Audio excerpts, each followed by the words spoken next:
But I'm curious, what are your favorite podcasts to listen to, Jewish or not Jewish? Yeah. And you don't have to say Vox Tablet. Like, what's your, oh, I love this podcast that you just kind of listen to? Well, I have been listening to Vox Tablet for a long time, and also to Unorthodox, which is also from Tablet. Right, Magazine. yeah, exactly.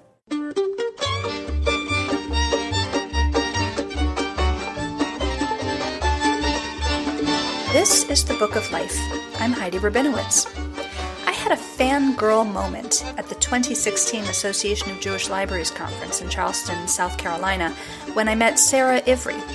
Sarah hosts the podcast Vox Tablet, a project of Tablet Magazine, and I've been a listener for a long time. Be sure to check the show notes at bookoflifepodcast.com for links to Vox Tablet and all the other podcasts that Sarah and I talked about.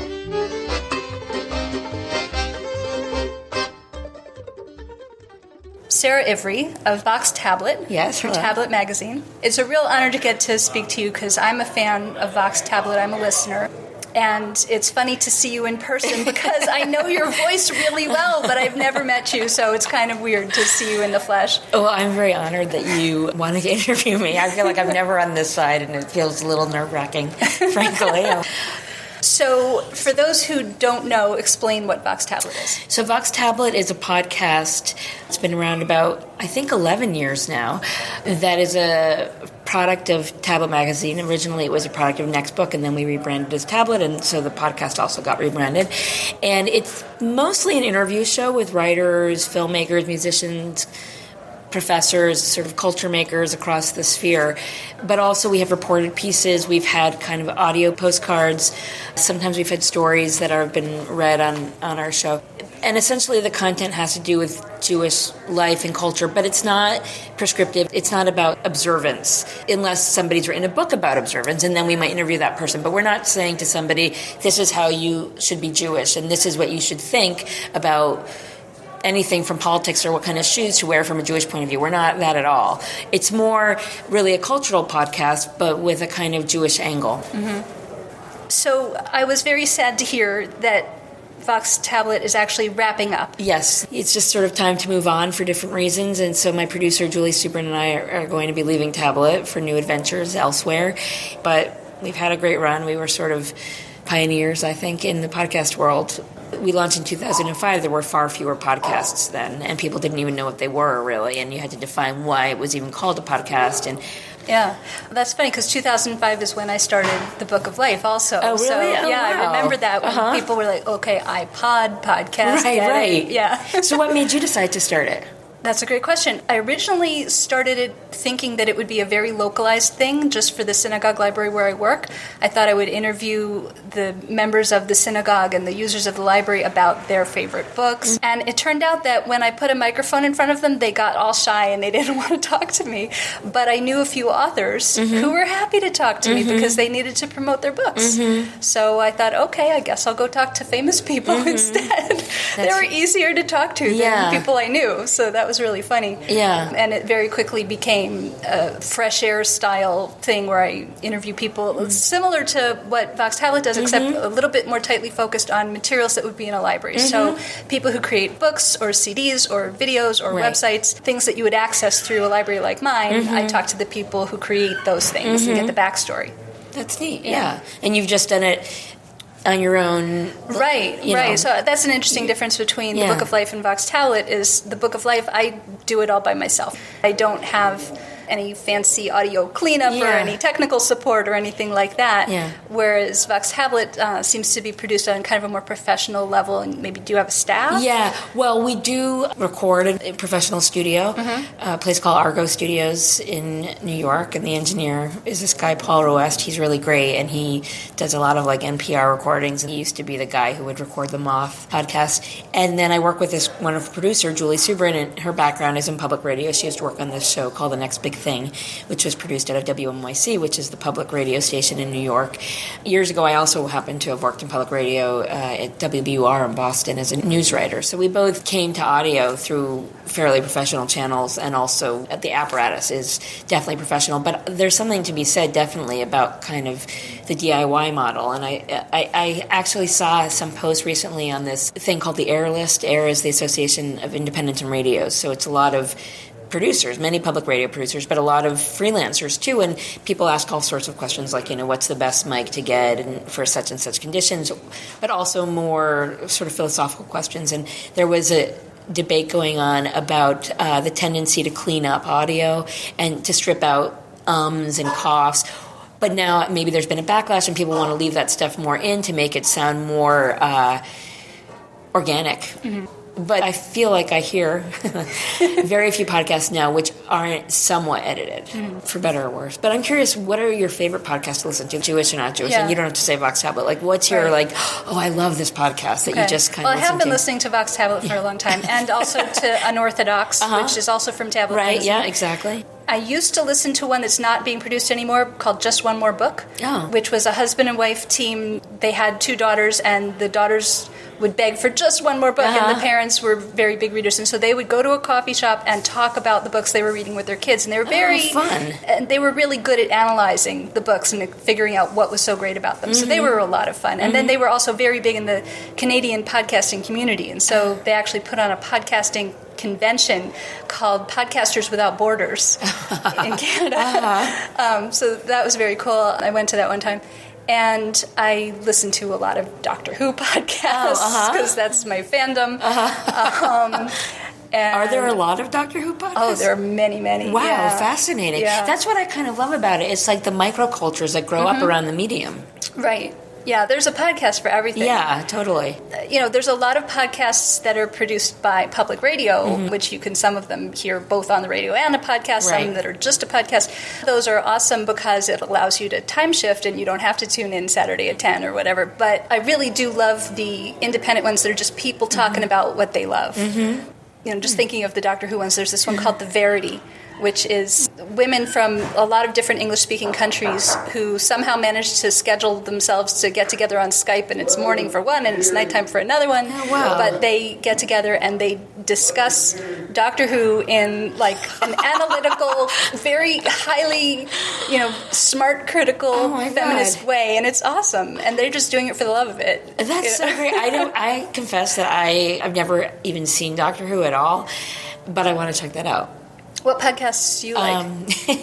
I really like, this is not at all rare, but there's this podcast from BuzzFeed that I love called Another Round. It's basically these 2 young African-American women, and they talk to musicians, a lot of comedians, writers about issues of the day, Black Lives Matter, the Beyonce album, whatever is kind of on the radar of the Black community. There's this great joy that comes out of listening for me because I feel like I'm eavesdropping. It's not that I want to do something and listen. No, in a good way. It's not. Yeah, I'm not. It's just I'm not being catered to at all. They'd be happy to have you listen, but they're not creating it for you. It's just not about me. Yeah, exactly. And I love it, but also I love it because they are just so bright and so smart and articulate and just checked in to everything that's going on. I feel like I come away from that podcast every single time with some new perspective or just enjoying myself because they're just completely entertaining. So that is a real favorite of mine. I really also like this podcast. It's called the Esquire Classic Podcast, so Esquire Magazine. They take old articles and they interview either the writer of the article or if the writer is now deceased, maybe the editor or somebody that has some attachment to that particular piece. And they interview that person, but then they intersperse it with an actor who reads portions of the article.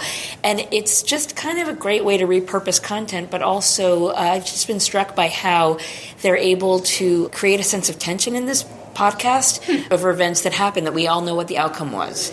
So their very first one, the debut podcast that they did, was an interview with this writer, Tom Junot, about this article he wrote called The Falling Man, which was about this photograph of somebody who had fallen out of the Twin Towers on September 11th. And who was that guy? And what did we project onto that image? And what was true about what we projected and what was untrue about what we projected?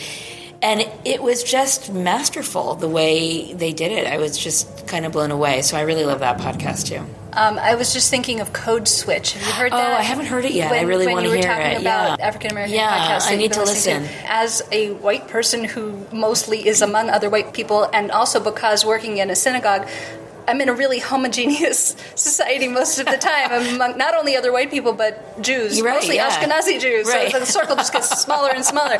So, it's a great way to check in with what's going on with other people, Yeah. without having to feel like you're invading their space. Yeah, I want to Yeah. listen to that. I also want to listen to Revisionist History, which is this new podcast from Slate that Malcolm Gladwell hosts. And also, I don't love Radiolab, I must confess. But sometimes when I do listen, it really can blow you away. Yeah. And they have a new podcast called More Perfect, which I think is about the Supreme Court. So, Yeah. I mean, just the title alone, I think, is kind of brilliant. So Yeah. I want to check that one out, too. Yeah, it's also on my list. Yeah. I mean, how could it not be? Right. So Vox Tablet started 10 years ago. Yeah. What? 11, I think. 11 Yeah. years ago. 2005, yeah. So in the many episodes you've done over the years, can you tell any stories about the best interview, the worst interview? What makes it a good interview or a bad interview? It's funny. I feel like sometimes when I'm in the studio at the end of an interview, I'll think it's really great, and I'll have been very moved in it, and Julie will be much less taken with it. When you're the person doing the interview and you're the person looking at your interviewee, you can be much more persuaded by what they say than somebody who's just listening. That being said, I think what makes a good interview is a sort of warmth between the people, a willingness on the part of the interviewee to go into some depth and not just talk in platitudes or abstractions, to give details, to not be condescending. I've had some occasions where I have definitely felt condescended to. Rare, but they stand out because they are rare, probably. And of course, a listener can hear that too, so the person's doing him or herself a disservice also. If there's a good sense of humor about the person. I have one favorite moment from a podcast we did with this writer, Elisa Solomon, and she's a historian, a theater historian, basically. Musical theater is her interest. And we had her on a couple of times. And the first time we had her on, it was on the occasion of the 50th anniversary of West Side Story. And so we talked to her about the Jewish origins of West Side Story. Of course, the whole creative team behind West Side Story happened to be Jewish, and most of them also happened to be gay. And West Side Story is not actually about Jewish characters, but she sort of made the point that they're probably metaphorical outsiders. Maybe you couldn't really write a play about Jews at that point, or gay Jews at that point, certainly. Anyway, at one point in the interview, I said something to her like, had this been a Jewish play, what do you imagine the songs would have been? And she just started singing like, Rebecca, I once knew a girl. And it was just so fun and spontaneous, So that kind of thing really stands out. For instance, David Rakoff was on our podcast talking about this piece he had done for me. I had commissioned him to write about Felix Salten, who was the guy who wrote Bambi. And he also happened to have been a writer of pornography under a different name. So, yeah, a really interesting character, a Viennese Jew, 19th century, early 20th century. Then David reads an excerpt of it, and he's just, of course, David Rakoff, first of all, had such a beautiful voice and such a actorly way about him, and his reading is just impeccable and totally moving, and you become enthralled to him. So there have been a lot of favorites over the years, but I think the recipe for a good podcast, if you're the interviewer, is know a little bit about what you're asking. It doesn't take that long to research something. Have some questions that they might not be expecting, especially if it's somebody who's been interviewed a lot. If you can, be one of the first people to interview that person, so they're not tired by the time they get to you of answering the same questions. Is there anybody you now are wishing you would have had the chance to interview and now you won't get to because the show is ending? That's a really good question. My dad. And the reason I say that, it's not so out of left field, but he's an emeritus professor of Jewish philosophy and medieval Islamic and medieval Jewish philosophy. And he has a book coming out in September about Maimonides' Guide for the Perplexed. I mean, his book is sort of a guide to the guide, coming out from the University of Chicago. Everybody buy it. I actually was sort of like, we'll have him on the show. That will be so fun, because the truth is, I feel like that's one of those texts that people in the Jewish world reference a lot, as if they've read it, and maybe they have, but I certainly never have. And it would have been kind of interesting, like, what is this text that everybody refers to as such an important tome in Jewish history and thought? What is it actually about? What does it say? And Maimonides for Dummies, basically. Mm-hmm. So that won't happen unless I do my own podcast and do it myself, and that could happen. You never know. Actually, I have a proposal for you. Yeah. You can record an interview with him, and I'll put it on the Book of Life. Oh, okay. All right. That's great. Definitely. So that's one, just for selfish reasons. Let's see. Other people I would like to interview Mark Knopfler from Dire Straits. That would be fun. British jewelry, British rock and roll jewelry, history. Maybe Jill Soloway, but she's been interviewed a lot. She's the person behind Transparent, that show.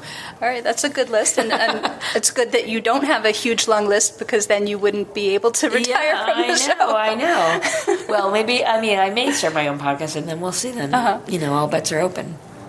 So as a fellow interviewer, do you have any questions for me? You've been doing this 10 years now, too. Do you get a little bored, or do you think sort of new directions you want to take it? Or what's your dream goal as a podcaster? That's a good question. I don't really get bored because it's such a good excuse to talk to interesting people. If I had only been a listener of Vox Tablet and not also a podcaster, I probably would have come over to say, hi, I love your show, and that would have been it, and we wouldn't have had this whole conversation. So it's a great in with people to get to really talk to them. And I've made friends with people that way. So I don't get bored of it. I'm trying to think if there's any unfulfilled dream. I would love to interview Terry Gross. Oh, yeah. That would be fun. I agree with you. I actually once tried to see if I could get a hold of her, but she's got a lot of layers protecting her from the world. She won the Literarian Award, and I thought that would be a good excuse to interview her, but I didn't get to. But I'm pretty happy with it. I guess the one thing I wish is that I would get more feedback from listeners. My show is very niche. I know a lot of my Association of Jewish Libraries friends listen to it because when I see them at the conference, they tell me so. But during the year, I get very little email, except from people who would like to be interviewed. I get plenty of email from people who say, I have a book, would you like to talk to me? I do end up interviewing people because of that, not all of them, but I get a lot of good leads that way. But I don't often hear from just listeners to say, I liked this thing, I didn't like that thing, why don't you do this other thing, with a suggestion. Except with Holocaust-related stuff, I sometimes will get more response because that stirs up so much for people, which is funny because I tend to not do a lot of Holocaust stuff because I have Holocaust burnout from my years on the Sidney Taylor Book Award Committee and just all of these times when I had to read things that I wouldn't have chosen to read for myself. So I read more of it than I wanted to. And now I have to take a break from it. Yeah, it's funny. When I choose books for my own fun, I so rarely choose any book about anything Jewish. It is. It's a certain amount of burnout. Well, if it's what you do professionally, then you need something different just to cleanse your palate. Completely. I guess that's why I listen to all those Doctor Who podcasts. Right, exactly. That's why I read the Ferrante books. So what are your personal tastes for reading? I do read a little bit of memoir, but I love fiction. I just read A Galley of the Underground Railroad, the new novel by Colson Whitehead that's coming out in the fall. It's brilliant. It's so good. It just blew me away. Oh, I will read The Book of Esther by Emily Barton. Let's see, what else? I did read the Elena Ferrante Neapolitan novels last summer in 6 weeks. They're just so gripping and good. And so it's 4 books, and each is really long, but you just devour them. There's just no question. They're so good. So those are some of the things that I have on my bedside table. Okay. Yeah. Is there anything you'd like to talk about that I haven't thought to ask you? Oh, that's a question I always ask people, too. I do want to say that one great thing about podcasts is that podcasts are always there. So even though Vox Tablet is ending, there actually is this really wonderful archive of material out there. Most of it is evergreen.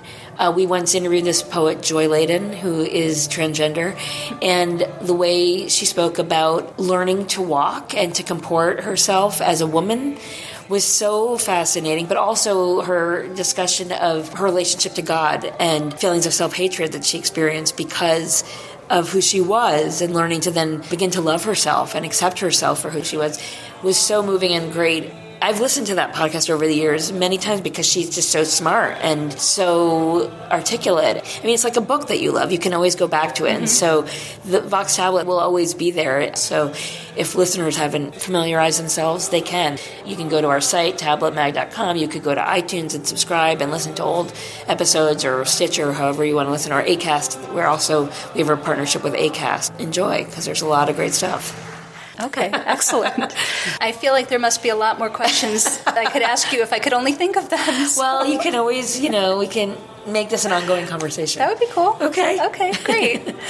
Thank you for inviting me onto your show. I really appreciate it. Thank you very much. Yeah, pleasure.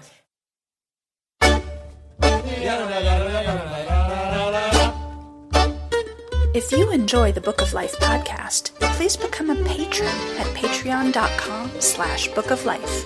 Leave a review on iTunes or a comment on our blog at bookoflifepodcast.com. You can also like our page at facebook.com/Book of Life podcast.